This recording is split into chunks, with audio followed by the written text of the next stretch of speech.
તો આ દ્રશ્યો છે વડોદરાના કે જ્યાં વડોદરા વાઘોડિયા રોડ છે તે પાણીમાં ગરકાવ થયો। આપણી સાથે સંવાદદાતા દર્શન છે તે લાઈવ જોડાઈ ગયા છે। જી દર્શન, વડોદરામાં ધોધમાર વરસાદે લોકોની તારાજી છે તે વધારી છે, મુશ્કેલી વધારી છે, આ વચ્ચે હવે રસ્તો છે જે વડોદરા અને વાઘોડિયાને જોડતો તે જળમગ્ન થયો છે। શું વધુ અપડેટ?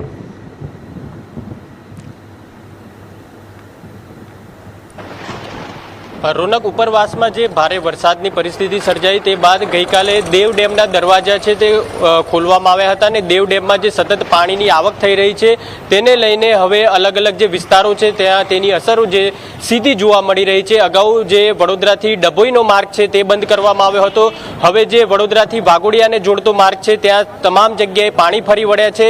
દ્રશ્યો બતાવીશ, અહીંયા જે ઓવરટોપિંગ થયું અને જે રોડ છે, રોડ અત્યારે આપ જોઈ શકો છો, રોડના દ્રશ્યો આપ જોઈ શકો છો, ડામર રોડ ઉખડી ચૂક્યો છે અને અહીંયા તમામ જે પોપડા ડામર રોડના છે તે ઉખેડી ચૂક્યા છે। આગળના પણ દ્રશ્યો બતાવીશું। અહીંયા જે ધારાસભ્યની ટીમ છે તેમનો કાફલો અહીંયા પહોંચ્યો છે ને આ આખો રોડ જે છે તે પાણીમાં ગરકાવ થઈ ચૂક્યો હતો। અત્યારે સાઈડમાં આપ દ્રશ્યો જોઈ શકો છો, સામેની તરફ જે પાણી છે તે પણ અત્યારે દેખાઈ રહ્યા છે। મહત્વની બાબત એ છે કે મોડી રાત્રે જે આ પાણીની આવક થઈ, આવક જેમ જેમ વધી રહી હતી તેમ અત્યારે આ પીપળિયાના દ્રશ્યો છે, પીપળિયામાં તમામ જગ્યાએ પાણી જે ફરી વળ્યા તે બાદ આ દ્રશ્યો અત્યારે આપ જોઈ શકો છો। ડામર રોડ સંપૂર્ણપણે જે ઉખડી ચૂક્યો છે અને ડામર રોડ પર અત્યારે રોડ જે ન હોય તે પ્રકારની પરિસ્થિતિ સામે આવી છે। અહીંયાથી એક નદી પસાર થાય છે, આ નદીમાં પાણીનો પ્રવાહ હજુ પણ યથાવત છે। સાથે જ જે અહીંયા આસપાસનો આ વિસ્તાર છે સૌથી વધુ અહીંયા વિદ્યાર્થીઓ રહેતા હોય છે અને વિદ્યાર્થીઓ અહીંયા નજીકમાં જે સુમનદીપ યુનિવર્સિટી છે અને અન્ય એક ખાનગી યુનિવર્સિટી છે, આ યુનિવર્સિટીના વિદ્યાર્થીઓ અહીંયા રહે છે। પીપળિયા ગામના હાલ હું દ્રશ્યો બતાવીશ। પીપળિયા ગામમાં પણ અત્યારે જે ગામનો પ્રવેશ દ્વાર છે, પ્રવેશ દ્વારમાં પાણી જે વરસાદના છે તે ફરી વળ્યા છે। આપ દ્રશ્યો જોઈ શકો છો, અત્યારે પણ પાણીનો જે પ્રવાહ છે તે સમય પહેલા અહીંયા જ્યારે પાણી સતત વહી રહ્યું હતું તેમ છતાં વાહન વ્યવહાર બંધ કરવામાં નહોતો આવ્યો, પરંતુ હવે જ્યારે ન્યૂઝ કેપિટલે આ મામલે ડિજિટલ પ્લેટફોર્મ પર એક અહેવાલ દર્શાવ્યો અને અહેવાલ દર્શાવ્યા બાદ કલેક્ટર જે એક્શનમાં આવ્યા અને અત્યારે આપ જોઈ શકો છો અહીંયા જે બોર્ડ છે, બેરિકેટિંગ છે તે કરવામાં આવ્યા છે અને પોલીસનો કાફલો છે તે અહીંયા ખડકી દેવામાં આવ્યો છે। પીપળિયા ગામના પ્રવેશ દ્વારના આપ દ્રશ્યો જોઈ શકો છો, અહીંયા જે પાણીનો પ્રવાહ છે તે સતત વધી રહ્યો છે અને જે ધારાસભ્ય છે ધર્મેન્દ્રસિંહ વાઘેલા વાઘોડિયા વિધાનસભાના, તેઓ પણ અહીંયા પહોંચ્યા છે અને પરિસ્થિતિનું નિરીક્ષણ કરવા માટે સાથે તેઓ ચર્ચા કરી રહ્યા છે અને આ જે સમગ્ર પરિસ્થિતિનું નિર્માણ થયું, જે પ્રકારે પાણીનો પ્રવાહ સતત વધી રહ્યો છે તે બાદ હવે જે નેતાઓ છે તે પણ જગ્યા પર પહોંચી રહ્યા છે અને જે પીપળિયા ગામ છે, પીપળિયા ગામ ખાતે હાલ ધારાસભ્ય ધર્મેન્દ્રસિંહ વાઘેલા છે પહોંચ્યા છે। વાત કરવાનો પ્રયાસ કરીશું અને જાણીશું કે કયા પ્રકારની પરિસ્થિતિનું નિર્માણ થયું અને અત્યારે કેટલા લોકોને તેની અસરો થઈ છે।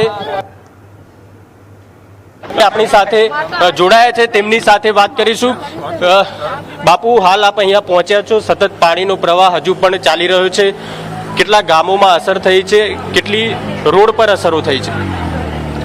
ખાસ કરીને ઉપરવાસમાં વરસાદના કારણે વાઘોડિયા વડોદરા હાઈવેમાં આપણા આમોદરની આગળ ધીરજ હોસ્પિટલની નજીકમાં વધારે પડતું પાણી હતું અને આ પીપળિયા ગામ અમારું છે, એ ગામની અંદર જામવાથી પાણી બહાર નીકળી અને ગામના અમુક ભાગમાં થોડું ઘણું નગરી તરફનું પાણી અને રસ્તાની ઉપર 3-3 ફૂટ જેટલું પાણી, 4-4 ફૂટ જેટલું પાણી હતું, અત્યારે પાણી ઉતરી ગયું છે।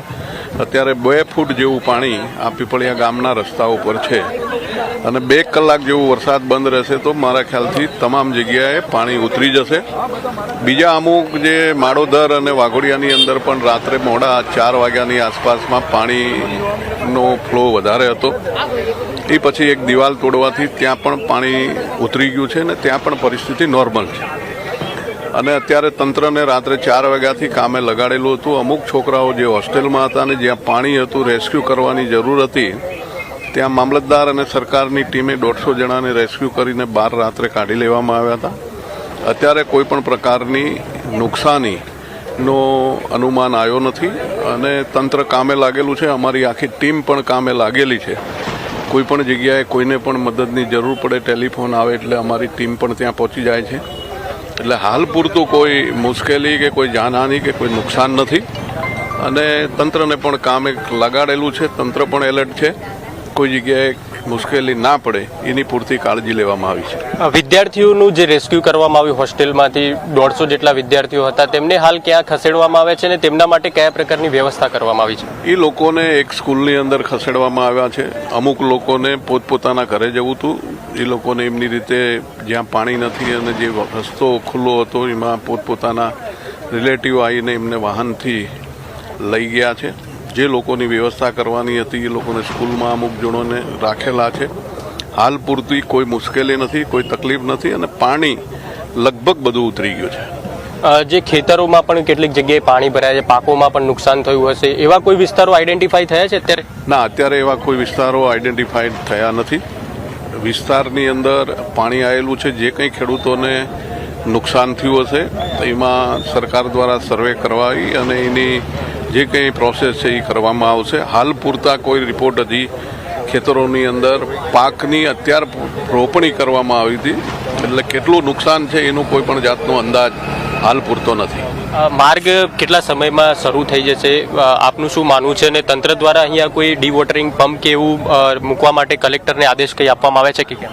હાલ પૂરતું એવું છે કે જો 2 કલાક વરસાદ ના પડે તો અત્યારે પણ આપ જુઓ છો કે 2 ફૂટ જેટલું પાણી મેઇન રોડ ઉપરથી ઓછું થઈ ગયું છે અને 2 કલાક વરસાદ નહીં પડે તો રોડ ઉપર રસ્તો ખુલ્લો થઈ જશે. એનો અમારા સ્થાનિક લોકો, અમારા ધર્મેશભાઈ પંડ્યા, સુરપાલસિંહ સુરસી, આમોદરના અમારા રાજકીય આગેવાન છે ને એ તમામ લોકો, સનદભાઈ, એપીએમસીના ચેરમેન અને આખી ટીમ કામે લાગેલી છે ને. એ સ્થાનિક લોકોનું કહેવું એવું છે કે ભાઈ 2 કલાક વરસાદ ના પડે તો તમામ રીતે પાણી ઉતરી જશે. રોનક, હાલ જી શું કહેવા માંગો છો? પાણીની જે આ સમસ્યા છે ને, આ 2 કલાક જો વરસાદ નહીં આવે તો આરામથી બધું પાણી ઉતરી જશે અને તમે જે વોટરિંગ પંપનું ને એનું કહેશો એ અહીંયા પાણીનો ફ્લો વધારે છે એટલે ફિઝિકલી પણ એ શક્ય નથી. પણ અત્યારે સવારે લગભગ 6 વાગ્યાથી વરસાદ બંધ થઈ ગયો છે અને અત્યારે લગભગ બધું એ રીતની આ પરિસ્થિતિ છે.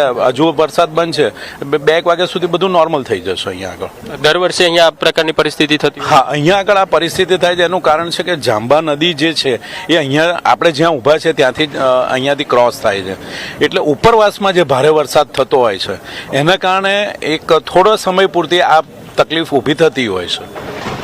રોનક, અહીંયા જે ધારાસભ્ય ધર્મેન્દ્રસિંહ વાઘેલા છે તેઓ પણ પહોંચ્યા છે અને જે આ પીપળિયા ગામ છે ત્યાં બાજુમાંથી જાંબુઆ નદી પણ પસાર થાય છે અને ઉપરવાસમાં જે સતત વરસાદ થાય છે અને ત્યાં પાણીની આવક થાય છે તેને લીધે અહીંયા સૌથી વધુ અસર થતી હોવાનું સ્થાનિકોનું માનવું છે અને ધારાસભ્યનું પણ કહેવું છે. અને વહેલી સવારથી જે તમામ લોકો, ધારાસભ્યની ટીમ હોય, તંત્ર હોય, તમામ લોકોએ જે બાળકો હતા તેમને પણ સુરક્ષિત રેસ્ક્યુ કર્યા છે. હાલ જેમને ઘરે જવું હતું તેમને ઘરે પણ મોકલી આપવામાં આવ્યા છે અને જેમને અહીંયા રહેવું હતું તેમના માટે અલગ એક શાળામાં પણ આયોજન કરવામાં આવ્યું છે અને કોઈને પણ કંઈ પણ તકલીફ હોય તો તે જિલ્લા કંટ્રોલ રૂમ અને જે ધારાસભ્યની ટીમ છે તેમનો પણ સંપર્ક કરી શકે છે.